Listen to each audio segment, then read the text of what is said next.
네, 오늘 저는 이 말씀을 가지고 새 일을 행하시는 하나님이라고 하는 제목을 가지고 하나님 말씀을 전하겠습니다. 최근 한국의 이슈 가운데 많은 것이 회자되는 것이 바로 아파트 가격의 폭락입니다. 그동안 한 2, 3년 동안 한국에서는 아파트 가격이 폭등을 했습니다. 어떤 데는 2배 이상 뛰는 아파트도 있었고요. 그런데 작년에 들어서면서 아파트 가격이 내려가더니 지금은 아파트가 폭락 지금 장세를 하고 있습니다.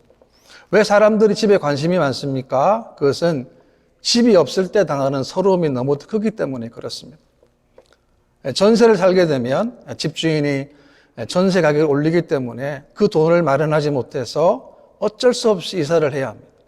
2년에 한 번씩, 3년에 한 번씩 계속 이사를 하게 되기 때문에 그런 불편함 때문에 그렇습니다.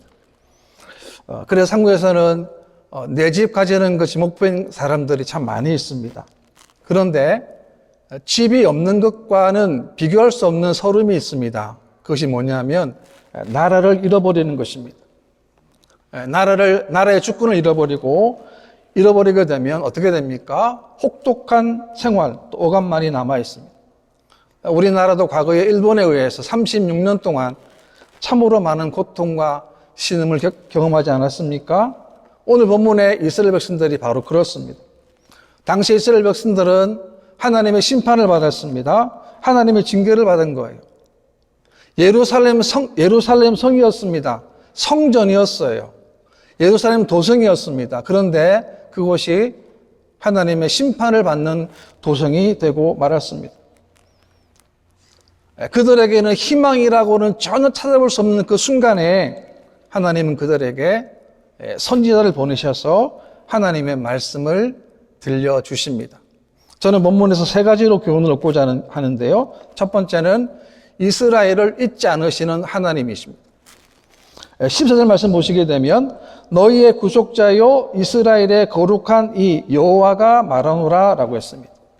하나님을 이스라엘의 구속자라고 했습니다. 하나님은 왜 이스라엘을 구속하셨습니까? 그것은 다른 거 아닙니다. 하나님은 이스라엘 백성들이 하나님과 함께 살기를 원하셨기 때문에 하나님은 이스라엘 백성들을 구속하셨던 것입니다. 우리가 이 땅에 살면서 가장 큰 복은 뭡니까? 가장 큰 복이 뭘까요? 그것은 우리가 하나님과 함께 살아가는 것입니다. 하나님이 안 보이시잖아요. 하나님이 어디 계십니까? 안 보이세요. 그런데 우리는 하나님과 함께 살아가는 거예요. 영적으로 우리 삶을 통하여 하나님 이끌어 주셨고 하나님 말씀해 주셨고 하나님이 도와주셨습니다. 작년 한 해 동안에 우리 인생 365일 동안에 정말 중요한 게 뭡니까? 수많은 난제도 있었습니다. 어려움도 많았습니다. 세계 정치도 경제도 그렇습니다. 그런데 분명한 사실이 무엇이었습니까? 하나님이 우리를 도와주셨다는 거예요. 그런데 이스라엘 백성들은 하나님을 잊어버리고 말았습니다. 말씀이 없는 게 아니었어요. 말씀이 들려주었습니다. 그런데 이스라엘 백성들은 어떻습니까? 말씀을 잊어버렸다라고 하는 거예요. 여러분, 말씀을 잊어버렸다고 하는 것은 어떤 충격입니까? 말씀을 주신 하나님을 잊어버렸다는 뜻이 되는 것입니다. 그래서 하나님은 그들에게 어떻게 하십니까? 수술하십니다. 어떤 수술입니까? 바벨론을 위해서 나라가 망하게 되고 포로로 잡혀가도록 하신 것입니다. 왜 그렇습니까? 그들의 잘못된 불신앙을, 패역함을 하나님은 수술하시기 위함이었던 것입니다.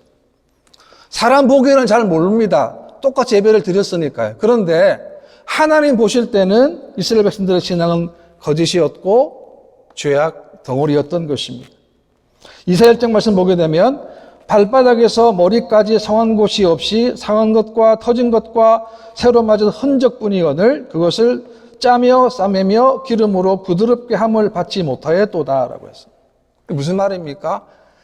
한 개인으로 보게 되면 한 개인 전체가 다 죄악이라는 거예요. 그러니까 모든 사람이 다 그렇다는 것이고 그 나라 자체가 그렇다라고 하는 것입니다. 우리가 주일날 예배를 드리지 않습니까? 예배의 의미가 뭡니까?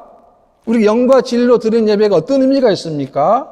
이것은 우리가 하나님께 예배를 드릴 때에 하나님은 우리의 진실과 마음을 원하시는 거예요.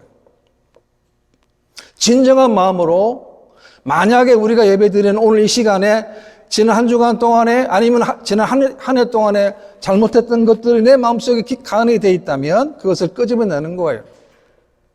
하나님께 토설하는 겁니다. 하나님께 용서를 구하는 것입니다. 그 예배 아닙니까? 그런데 이스라엘 백성들은 한 주간에 똑같은 죄를 똑같이 반복을 해요. 똑같은 죄를 똑같이 반복을 합니다. 여전히 죄를 짓고 살아왔어요. 그런데도 교회 예배 드릴 때 어떻습니까? 반복적으로 하나님께 제사를 드렸고 예배를 드렸던 것입니다. 그래서 하나님 이스라엘 백성들에게 어떻게 하십니까? 수술을 하신 거죠. 이것은 이스라엘 백성들만의 문제가 아니라 오늘 우리들의 문제이기도 한 것입니다. 하나님은 저와 여러분들에게 코로나라고 하는 전염병을 통해서 우리가 뭘 수술합니까? 우리의 신앙의 거품들을 완전히 제거시킬 수 있는 그런 시간을 주신 거예요. 무슨 말입니까? 정말 예배를 사모했는가라는 거예요. 정말 말씀을 사모했는가라는 거예요. 정말 하나님을 사모했는가라는 거예요. 그런데 실제로 보니까 그게 아니었던 거예요. 예배를 드리지 못한 오랜 시간 동안에 줌으로 드리니까 예배의 감각이 사라져버린 거예요. 우리는 다시금 회복해야 하는 것입니다. 우리는 과거에 보게 되면 수많은 시간 동안에 문제를 다 경험했습니다. 그때마다 어떻게 우리가 문제를 이겼습니까? 하나님께 나와왔어요. 구했습니다. 기도했습니다. 눈물 뿌렸어요. 간구했습니다. 그럴 때마다 하나님은 그 문제에 응답해 주시고 말씀해 주시고 깨닫게 해주셨던 것입니다.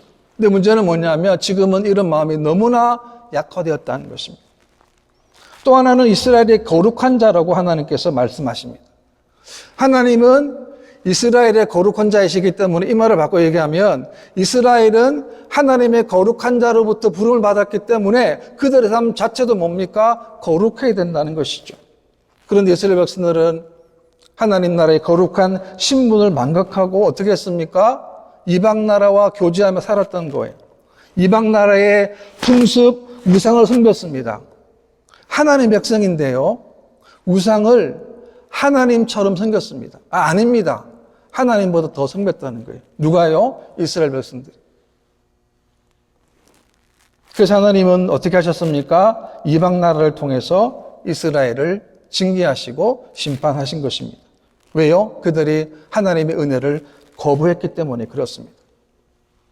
예레미야 5장에 보게 되면 너희는 예루살렘 거리로 빨리 다니며 그 넓은 거리에서 찾아보고 알라. 너희가 만일 정의를 행하며 진리를 구하는 자를 한 사람이라도 찾으면 내가 이 성읍을 용서하리라 라는 거죠.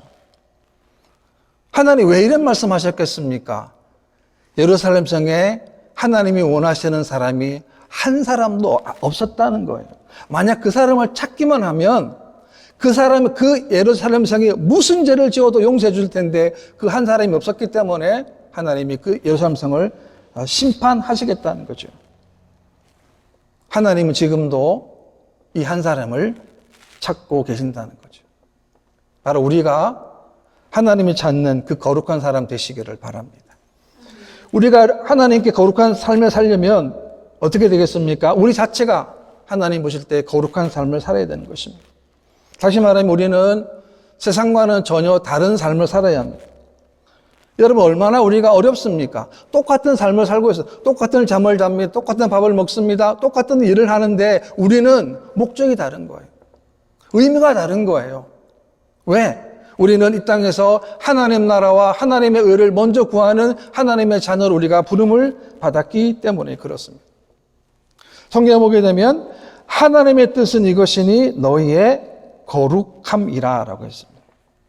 우리는 이 땅에 살아갈 동안에 구별된 모습으로, 다른 모습으로, 하나님께서 원하시는 모습으로 우리가 살아가야 될 줄 믿습니다.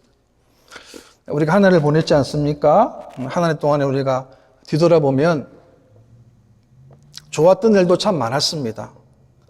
기쁜 일도 참 많았습니다. 또 반대로 보게 되면 슬펐고 아쉬웠던 점들도 많이 있습니다.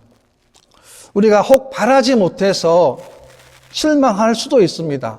그런데 하나님은 그 모든 것, 잘못됐던 것, 아쉬웠던 것까지라도 하나님은 합력해서 선을 이루어 가시는 거예요.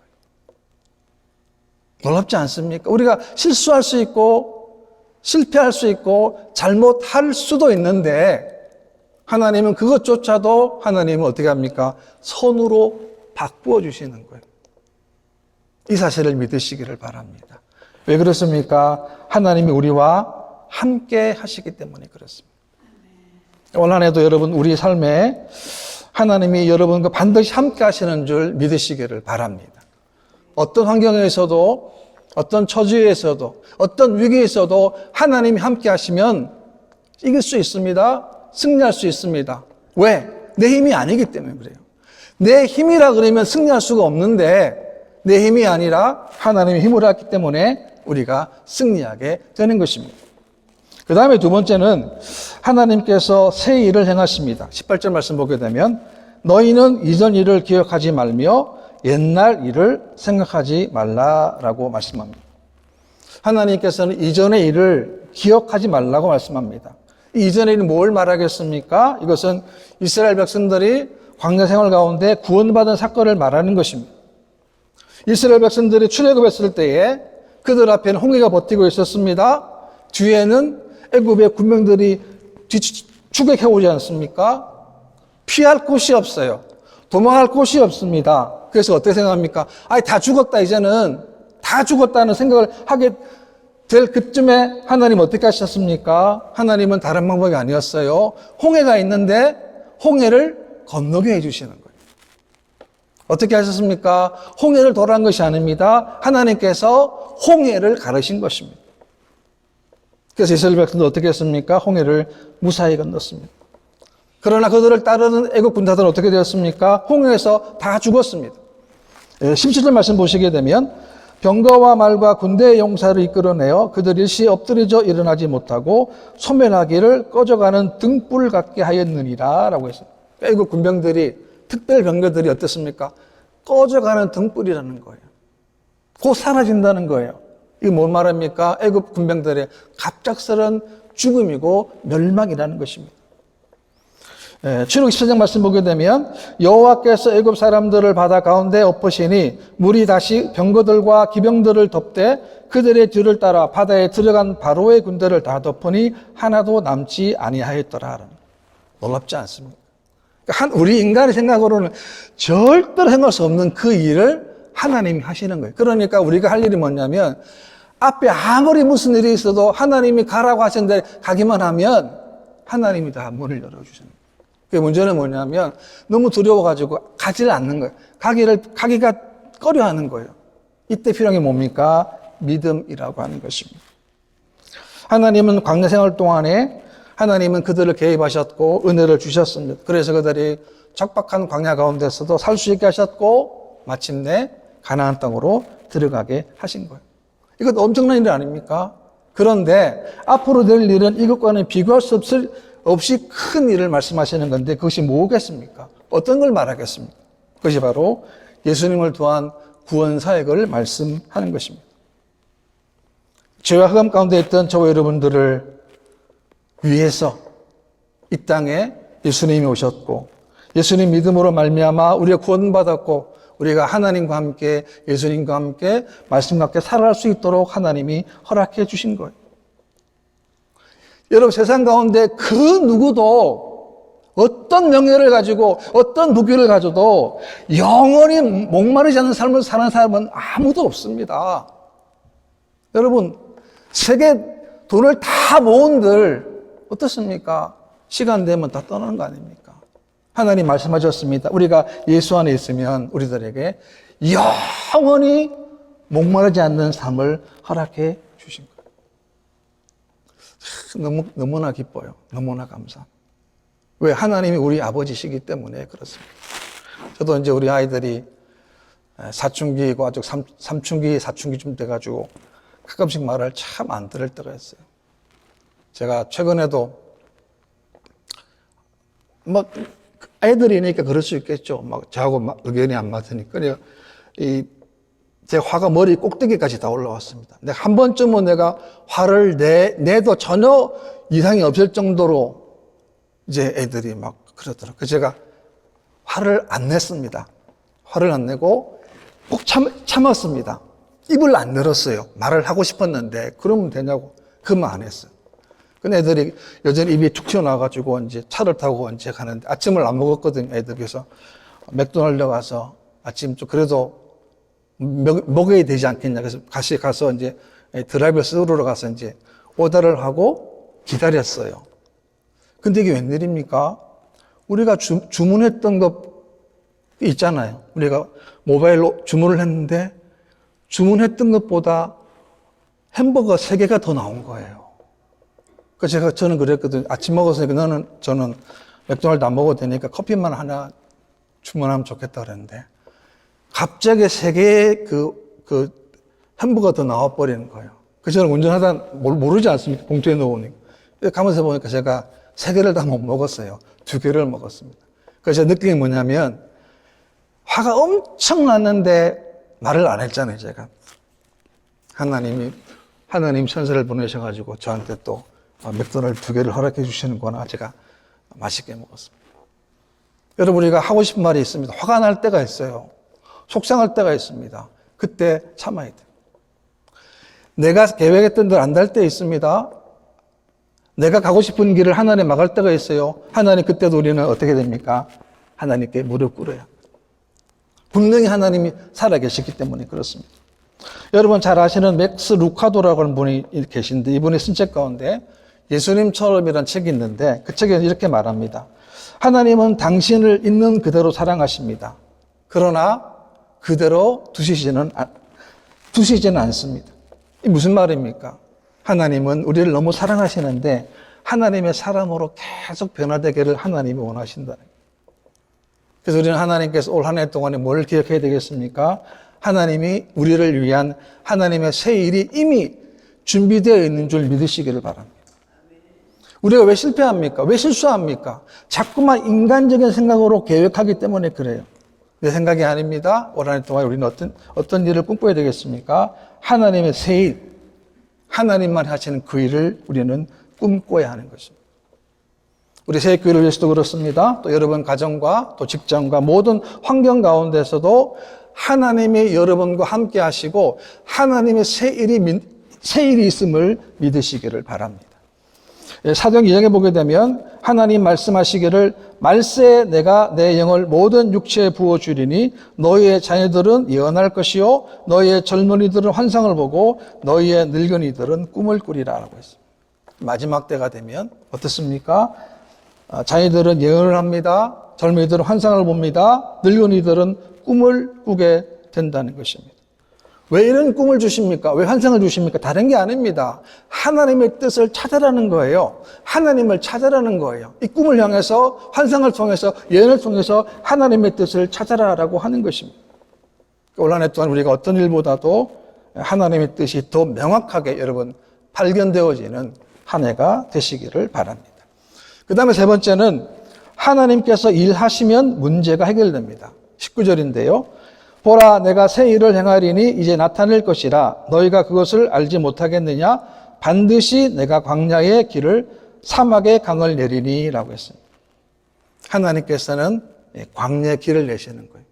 여러분 광야에 아무것도 안 보입니다. 근데 광야의 길을 내시고 여러분 사막인데 강을 내시는 분이세요. 얼마나 놀라운 일을 하나님이 하십니까? 문제는 뭐냐면 하나님이 일하시는 것을 우리는 믿음으로 고백하면 되는 거죠. 특별히 이 말씀이 뭐냐면 신약 성경의 복음 시대에 하나님의 성령님의 역사를 말씀하는 겁니다. 요한 7장에 보게 되면 나를 믿는 자는 성경의 이름과 같이 그 배에서 생수의 강이 흘러나오리라 하시니 라고 했습니다. 이게 무슨 말입니까? 예수를 믿는 성도들에게는 하나님의 성령의 역사가 임할 것을 말씀하는 거예요.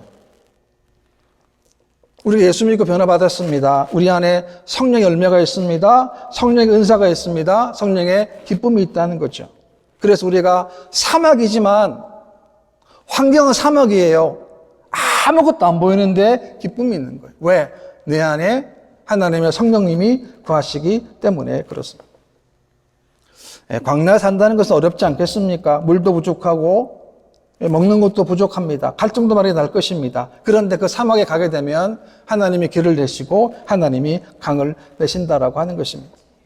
20절 말씀에도 보게 되면 장차 들짐승 곧 승냥이와 타조도 나를 존경할 것은 내가 광야의 물을 사막의 강들을 내어 내 백성 내가 택한 자들을 마시게 할 것이다 라고 했습니다.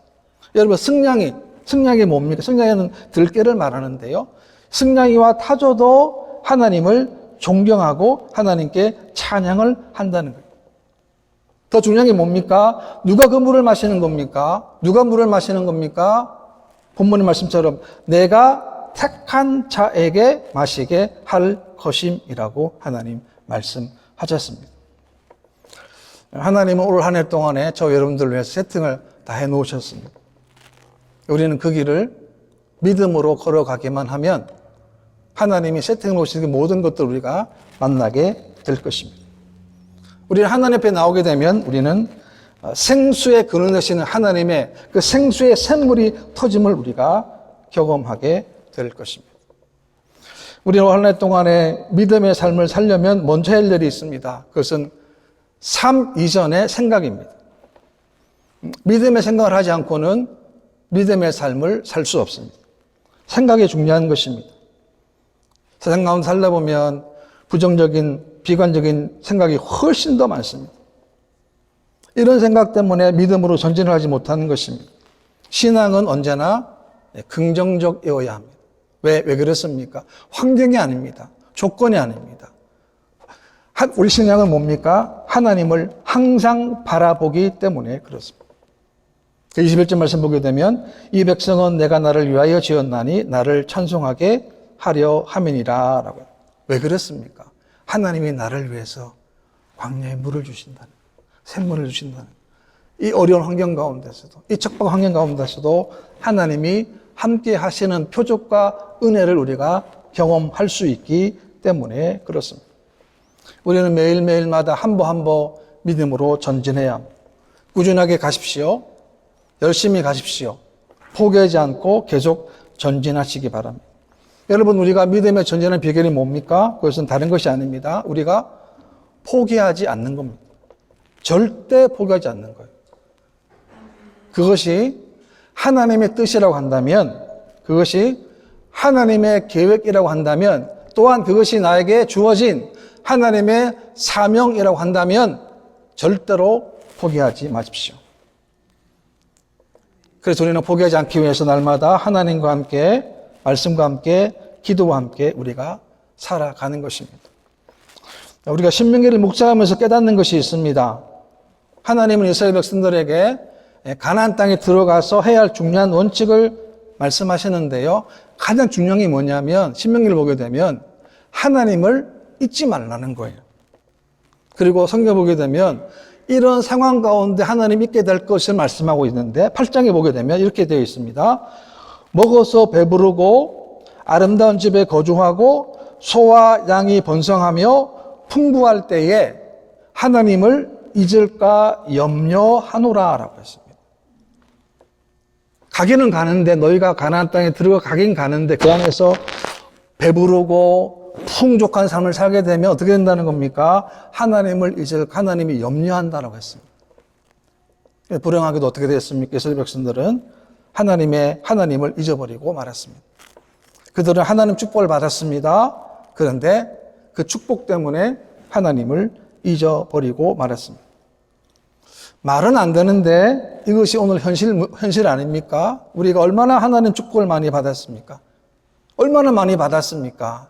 그런데 우리 일상 가운데 하나님을 놓칠 때가 많이 있다는 것입니다.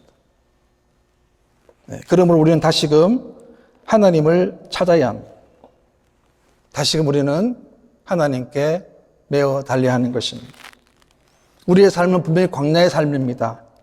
분명히 인생 가운데 쓴물이 많습니다. 그런데 이 쓴물이 하나님에 의해서 단물로 바뀌어지게 되는 것입니다. 우리 성도들은 하나님이 만드신 걸작품입니다. 우리는 하나님 안에서 무한한 잠재력을 선물로 받았습니다. 우리는 하나님 안에 있기 때문에 언제나 새로운 역사를 이룰 수 있는, 길을 갈 수 있는 하나님의 자녀로 우리가 부름을 받았습니다. 오늘 하나님께서는 새롭게 한 해를 열어주셨습니다. 올 한 해 동안에 수많은 일들을 우리가 경험하고 닥칠 것입니다. 그때마다 중요한 사실이 뭡니까? 하나님은 우리를 위해서 새 일을 준비해 놓으셨다라는 믿음의 고백이라는 것입니다. 그래서 어떤 환경에 있어도 우리는 하나님 새로운 마음을 시작합니다. 이 믿음으로 시작합니다. 우리 어떤 일을 만나도 하나님 안에서 감사하며 기뻐하며 또 우리가 미처 발견하지 못했던 그 하나님의 놀라운 스케줄이 여러분 삶 가운데 충만해서 승리하는 한 해 되시기를 주님의 이름으로 축원합니다.